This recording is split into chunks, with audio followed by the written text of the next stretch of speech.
आदेश आदेश हर हर महादेव। कल मार्कंडेय पुराण में से जो आपको कथा सुनाई थी वो जैमिनी मार्कंडेय संवाद कथा सुनाई थी। आज सुक्रश मुनि के पुत्रों के पक्षी की योनि में जन्म लेने का कारण, इसकी कथा आज हम सुनाते हैं। मार्कंडेय जी कहते हैं, जैमिने अरिष्टनेमि के पुत्र पक्षीराज गरुण हुए।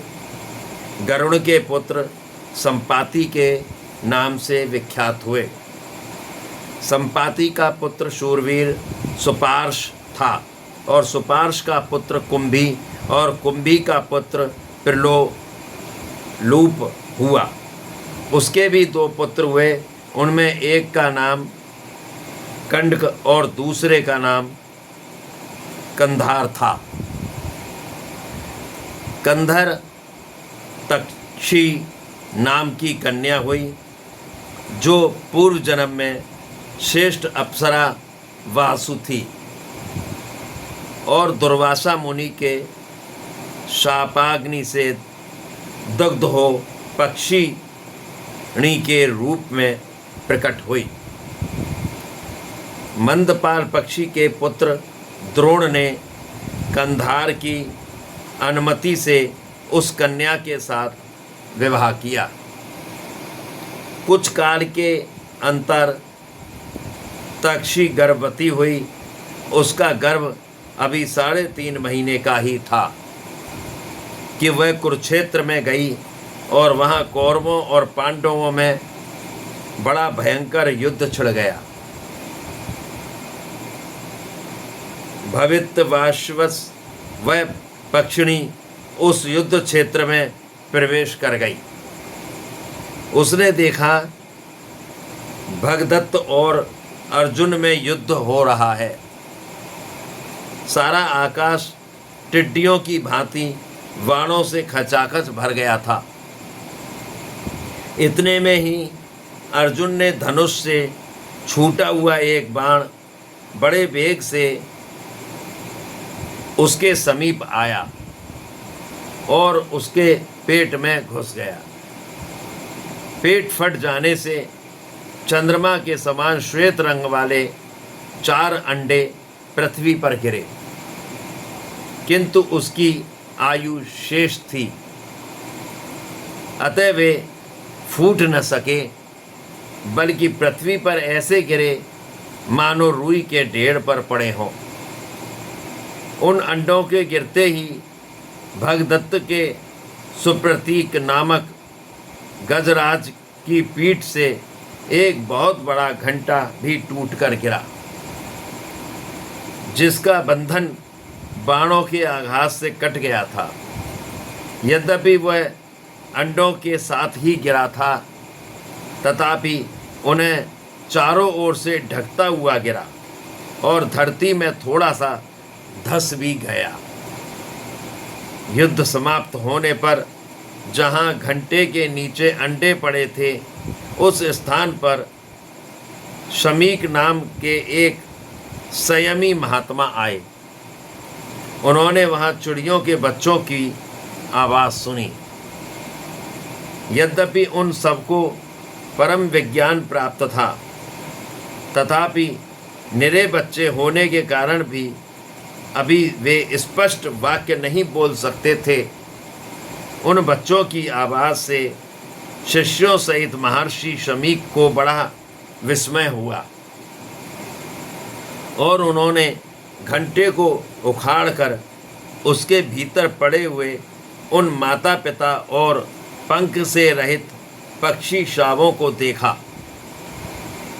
उन्हें इस प्रकार भूमि पर पड़ा देख महामुनि शमीक आश्चर्य में डूब गए और अपने साथ लाए हुए द्विजों से बोले, देवासुर संग्राम में जब दैत्यों की सेना देवताओं से पीड़ित होकर भागने लगी, तब उसकी ओर देखकर स्वयं विप्रवर शुक्राचार्य ने यह ठीक ही कहा था कि ओ कायरो, क्यों पीठ दिखाकर जा रहे हो? न जाओ, लौट आओ। अरे शौर्य और सुयश का परित्याग करके ऐसे किसी स्थान में जाओगे जहाँ तुम्हारी मृत्यु न होगी। कोई भागे या युद्ध करे वह तभी तक जीवित रह सकता है जब तक के लिए पहले विधाता ने उसकी आयु निश्चित कर दी हो। विधाता के इच्छानुसार जब तक जीव की आयु पूर्ण नहीं हो जाती तब तक उसे कोई मार नहीं सकता। कोई अपने घर में मरते हैं, कोई भागते हुए प्राण त्याग करते हैं और कुछ लोग अन्न खाते और पानी पीते हुए भी काल के गाल में समा जाते हैं। इसी प्रकार कुछ लोग ऐसे भी हैं जो भोग विलास आनंद ले रहे हैं, इच्छानुसार वाहनों पर विचरते हैं, शरीर से निरोग हैं तथा अस्त्र शास्त्रों से उनका शरीर कभी घायल नहीं हुआ है, वे भी यमराज के वश में हो जाते हैं। कुछ लोग निरंतर तपस्या में ही लगे रहते हैं, किंतु उन्हें भी यमराज के दूत उठा ले गए। निरंतर योगाभ्यास में प्रवृत्त रहने वाले लोग भी शरीर से अमर न हो सके। पहले की बात है, ब्रजपाणी इंद्र ने एक बार शंबारसुर के ऊपर अपने वज्र का प्रहार किया था। उस वज्र ने उसकी छाती में चोट पहुंचाई, तथापि वह असुर मर न सका, परंतु काल आने पर उन्हीं इंद्र ने उसी वज्र से जब जब दानवों को मारा, वे तत्काल मृत्यु को प्राप्त हो गए। यह समझकर तुम्हें भय नहीं करना चाहिए। तुम सब लोग लौट आओ। उनके इस प्रकार समझाने पर वे दैत्य मृत्यु का भय त्याग कर रणभूमि में लौट आए। शुक्राचार्य की कही हुई उपयुक्त बातों को इन श्रेष्ठ पक्षियों ने सत्य कर दिखाया, क्योंकि उस बहुत अलौकिक युद्ध में पड़कर भी उनकी मृत्यु नहीं हुई। ब्राह्मणों, भला सोचो तो सही, कहाँ अंडों का गिरना और कहाँ उसके साथ ही घंटे का टूट पड़ना और कहाँ मांस मज्जा रक्त से भरी हुई भूमि का बिछौना बन जाना। ये सभी बातें अद्भुत हैं। विप्रगण, ये कोई सामान्य पक्षी नहीं है। संसार में देव का अनुकूल होना महान सौभाग्य का सूचक होता है। यों कहकर शमीक मुनि ने उन बच्चों को भली भांति देखा और फिर अपने शिष्यों से इस प्रकार कहा, अब तुम लोग इन पक्षी शवों को लेकर आश्रम को लौट चलो और ऐसे स्थान पर रखो जहां इन्हें बिल्ली, चूहे, बाज और नेवले आदि से कोई भय न हो। ब्राह्मणों, यद्यपि यह ठीक है कि किसी की रक्षा के लिए अधिक प्रयत्न करने की आवश्यकता नहीं है, क्योंकि संपूर्ण जीव अपने कर्मों से ही मारे जाते हैं और कर्मों से ही उनकी रक्षा होती है।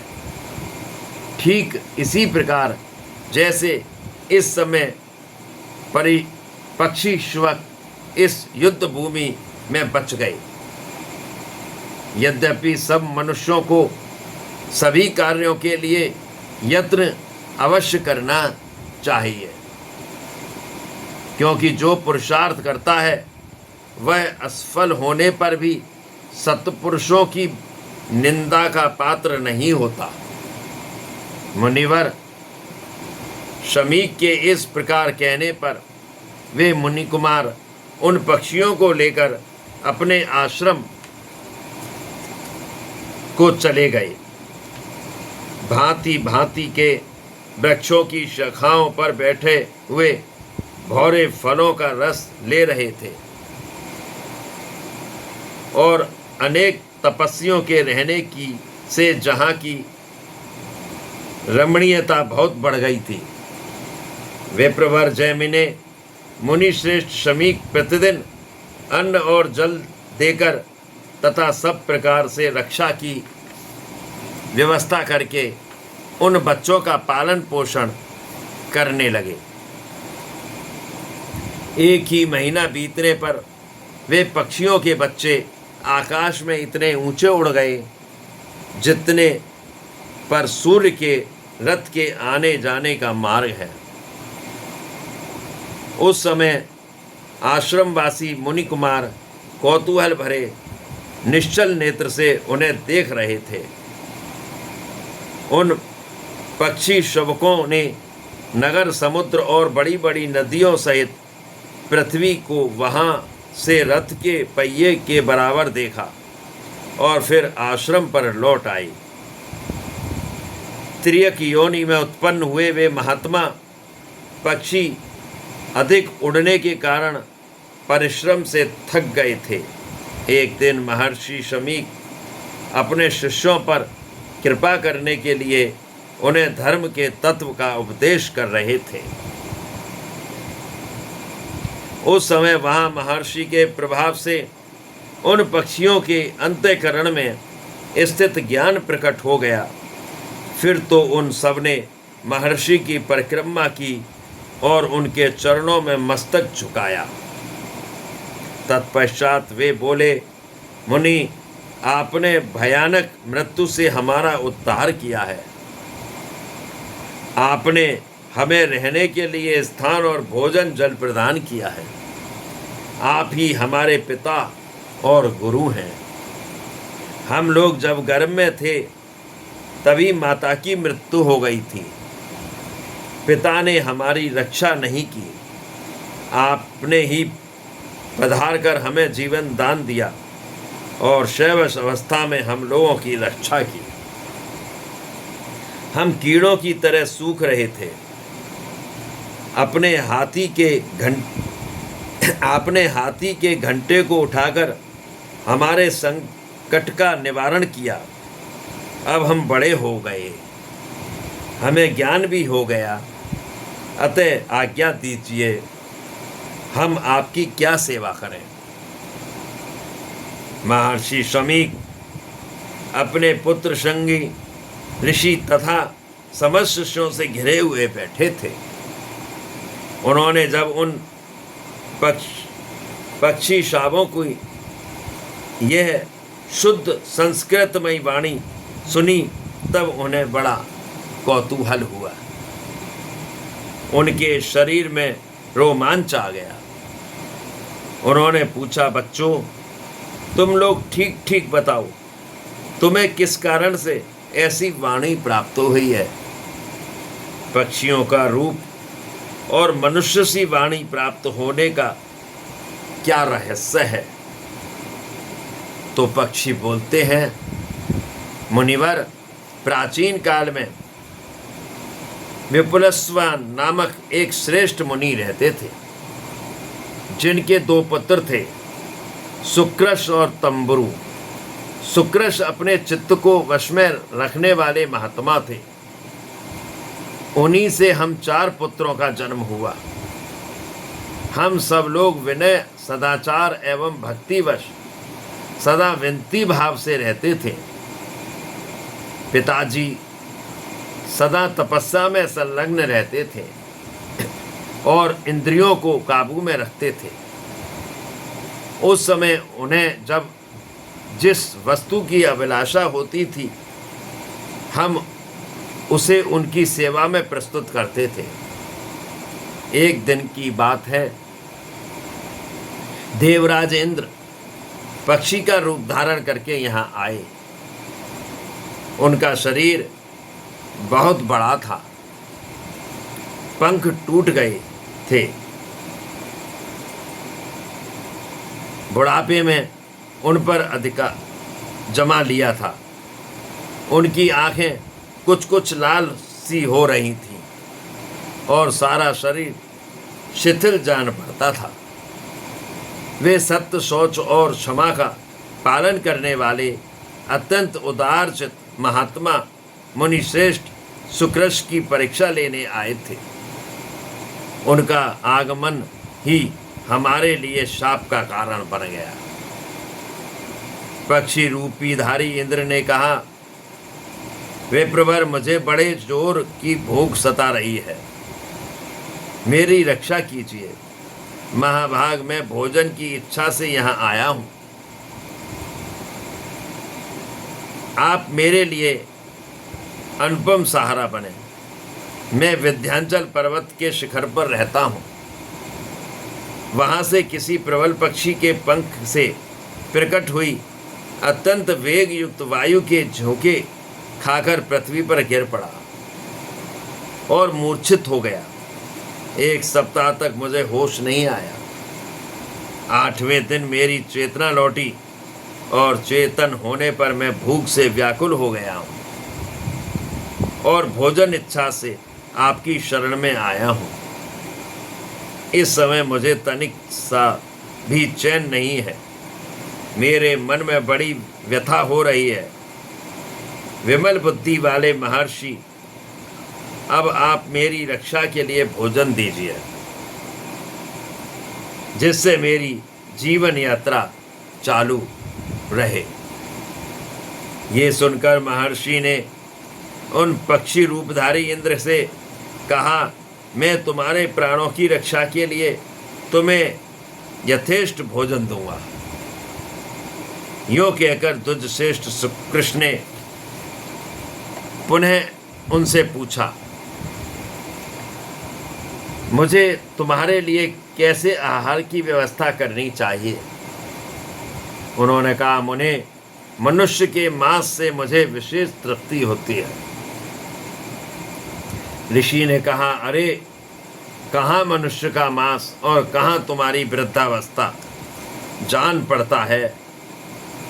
जीव की दूषित भावनाओं का सर्वथा अंत कभी नहीं होता, अथवा मुझे ये सब कहने की क्या आवश्यकता। जिसे देने की प्रतिज्ञा कर ली गई उसे सदा देना ही चाहिए। मेरे मन में सदा ऐसा ही भाव रहता है। इंद्र से यूं कहते हुए अपनी प्रतिज्ञा पूरी करने का निश्चय करके विप्रवर सुकृष्ण ने हम सबको शीघ्र ही बुलाया और हमारे गुणों की बारंबार प्रशंसा करते हुए कहा, पुत्रों, यदि तुम लोगों के विचार से पिता परम गुरु और पूजनीय हो तो निष्कपट भाव से मेरे वचन का पालन करो। इसकी यह बात सुनते ही हम सब लोगों ने बड़े आदर के साथ कहा, पिताजी, आप जो कुछ भी कहेंगे, जिस कार्य के लिए भी हमें आज्ञा देंगे, उसे हमारे द्वारा पूर्ण किया हुआ समझिए। ऋषि बोले, ये पक्षी भूख और प्यास से पीड़ित होकर मेरी शरण में आया है। तुम लोग शीघ्र ही ऐसा करो जिससे तुम्हारे शरीर के मांस से क्षण भर इसकी तृप्ति और तुम्हारे रक्त से इसकी प्यास बुझ जाए। ये सुनकर हमें बड़ी व्यथा हुई। हमारे शरीर में कंप और मन में भय छा गया। हम सहसा बोल उठे, इसमें तो बड़ा कष्ट है, बड़ा कष्ट है। ये काम हमसे नहीं हो सकता। कोई भी समझदार मनुष्य दूसरे के शरीर के लिए अपने शरीर का नाश अथवा वध कैसे करा सकता है? अतः हम लोग ये काम नहीं करेंगे। हमारी ऐसी बातें सुनकर वे मुनीष क्रोध से जल उठे और अपनी लाल लाल आंखों से हमें दग्ध करते हुए से पुनः इस प्रकार बोले, अरे, मुझसे इसके लिए प्रतिज्ञा करके भी तुम लोग यह कार्य नहीं करना चाहते। अतः मेरे शाप से दुग्ध होकर तुम लोग पक्षियों की योनि में जन्म लोगे। हमसे यूँ कहकर उन्होंने शास्त्र के अनुसार अपनी अंत्योष्टि क्रिया की, अर्धवैधिक संस्कार की विधि पूर्ण की। उसके बाद वे उस पक्षी से बोले, खगश्रेष्ठ, अब तुम निश्चित होकर मुझे भक्षण करो। मैंने अपना यह शरीर तुम्हें आहार के रूप में समर्पित कर दिया है। पक्षीराज, जब तक आपने सत्य का पूर्ण रूप से पालन होता रहे, यही ब्राह्मण का ब्राह्मणत्व कहलाता है। ब्राह्मण दक्षिणायुक्त यज्ञों अथवा अन्य कर्मों के अनुष्ठान से भी ये महान पुण्य नहीं प्राप्त कर सकते जो उन्हें सत्य की रक्षा करने के लिए प्राप्त होता है।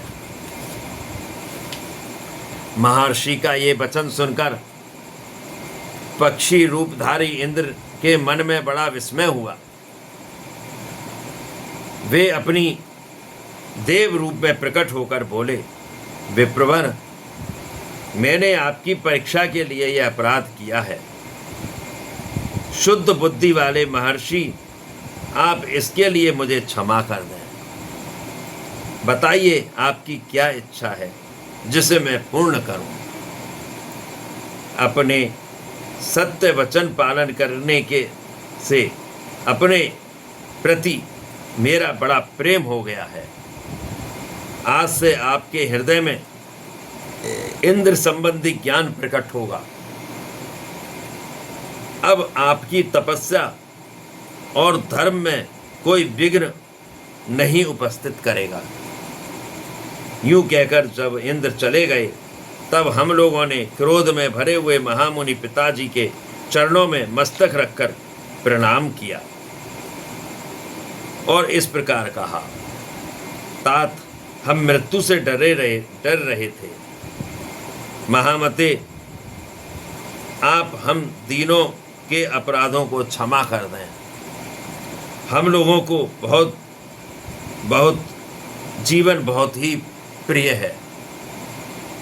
चमड़े, हड्डी और मांस के समूह तथा पीव और रक्त से भरे हुए शरीर में जहाँ हमें तनिक भी आसक्ति नहीं रखनी चाहिए, वही हमारी इतनी आसक्ति है। महाभाग, काम, क्रोध आदि दोष जीव के प्रबल शत्रु हैं। इनसे विवश होकर यह लोग जिस प्रकार मोह के वशीभूत हो जाते हैं, उसे आप सुने। ये शरीर एक बहुत बड़ा नगर है। प्रज्ञा इसकी चार दीवारी है। हड्डियों ही इसके खंभे का काम देती हैं और चमड़ा ही इस नगर की दीवार है जो समूचे नगर को रोके हुए है। मांस और रक्त के पंकज इस पर लेप चढ़ा हुआ है। इस नगर में 9 दरवाजे हैं। इसकी रक्षा में बहुत बड़ा प्रयास करना होता है। नस नाड़ियां इसे सब ओर से घेरे हुए हैं। चेतन पुरुष ही इस नगर के भीतर राजा के रूप में विराजमान है। उसके 2 मंत्री भी हैं, बुद्धि और मन। वे दोनों परस्पर विरोधी हैं और आपस में बैर निकालने के लिए दोनों ही यत्न करते रहते हैं। 4 ऐसे शत्रु हैं जो उस राजा का नाश चाहते हैं। उनके नाम हैं काम, क्रोध, लोभ, मोह। जब राजा इन 9 दरवाजों को बंद किए रहता है, तब उसकी शक्ति सुरक्षित रहती है और वह सदा निर्भय बना रहता है।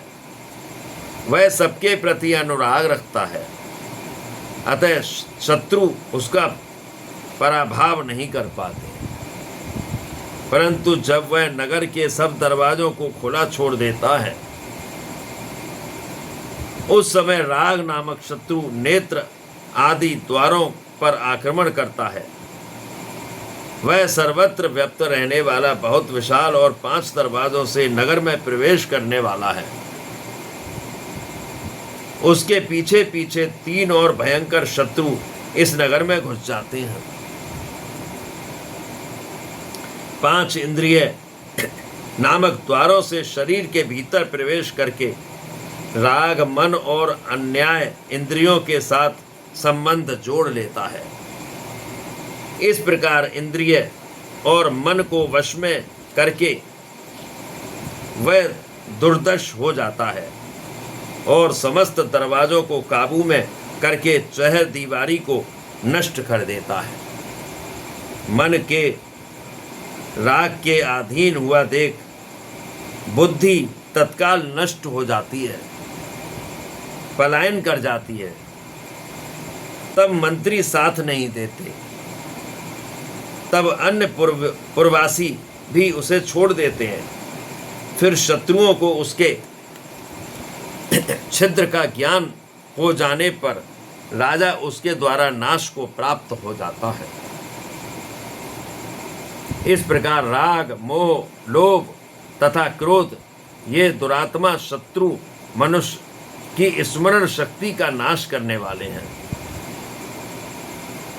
राग से काम होता है, काम से लोभ का जन्म होता है और लोभ से सम्मोह और अविवेक होता है और सम्मोह से स्मरण शक्ति भ्रांत हो जाती है और स्मृति की भ्रांति से बुद्धि का नाश हो जाता है और बुद्धि का नाश होने से मनुष्य स्वयं भी नष्ट और कर्तव्य भ्रष्ट हो जाता है। इस प्रकार जिनकी बुद्धि नष्ट हो चुकी है, जो राग और लोभ के पीछे चलने वाले हैं तथा जिन्हें जीवन का बहुत लोभ है, ऐसे हम लोगों पर आप प्रसन्न होइए। मुनि श्रेष्ठ, ये जो शाप आपने दिया है वह हमें लागू न हो। तामसी योनि बड़ी कष्टदायी होती है, हम उसे कभी प्राप्त न हो। तो महर्षि कहते हैं, पुत्रों, आज तक मेरे मुख से कभी झूठी बात नहीं निकली, अतः मैंने जो कुछ कहा है वह कभी मिथ्या नहीं होगा। मैं यहाँ देव को ही प्रधान मानता हूँ। आपके सामने पौरुष व्यर्थ है। आज देव ने मुझसे बलपूर्वक यह अयोग्य कर्म करा डाला, जिसकी मैंने कभी मन में कल्पना भी नहीं की थी। पुत्रों, तुम लोगों ने प्रणाम करके मुझे प्रसन्न किया है, इसलिए त्रियक योनि में जन्म लेने पर भी तुम्हें परम ज्ञान प्राप्त होगा। ज्ञान से तुम्हें सन्मार्ग के दर्शन होगा, तुम्हारे क्लेश और पाप धुल जाएंगे तथा तुम्हारे मन में किसी प्रकार का संशय नहीं रहेगा। इस प्रकार मेरे प्रसाद से ज्ञान पाकर तुम परम सिद्धि को प्राप्त हो जाओगे। भगवान इस प्रकार पूर्व काल में देववश पिता ने हमें शाप दे दिया। तब से बहुत काल के बाद हम दूसरी योनि में आए, युद्ध भूमि में उत्पन्न हुए और फिर आपके द्वारा हम लोगों का पालन हुआ। द्वैश्रेष्ठ, यही हमारे पक्षी योनि में आने की कहानी है। संसार में कोई भी जीव ऐसा नहीं है जिसे देवों के द्वारा बाधा न पहुंचती हो, क्योंकि समस्त जीव जंतुओं की चेष्टा देवों के ही अधीन है। तो मार्कंडेय जी कहते हैं, उनकी बात सुनकर महाभाग शमीक मुनि ने अपने पास बैठे हुए ध्वज से कहा, मैंने तुम लोगों को पहले ही बताया था कि ये साधारण पक्षी नहीं है, कोई श्रेष्ठ ध्वज हैं जो कि अलौकिक युद्ध में जन्म लेकर भी मृत्यु को नहीं प्राप्त हुए। तदंतर महात्मा शमीक ने अत्यंत प्रसन्न होकर उन्हें जाने की आज्ञा दे दी। फिर वे वृक्षों और लताओं से सुशोभित पर्वतों में विंध्याचल गिरी पर चले गए। तब से आज तक वे धर्मात्मा पक्षी तपस्या और स्वाध्याय में संलग्न होकर समाधि के लिए दृढ़ निश्चय करके उस पर्वत पर निवास करते हैं। ये कथा यहीं पे अब समाप्त करते हैं। कल धर्मराज पक्षी द्वारा जैमिनी के प्रश्नों के उत्तर जो उन्होंने दिए हैं वो आपको हम उस कथा में आपको कल सुनाएंगे। हर हर महादेव, जय श्री राम। आदेश आदेश।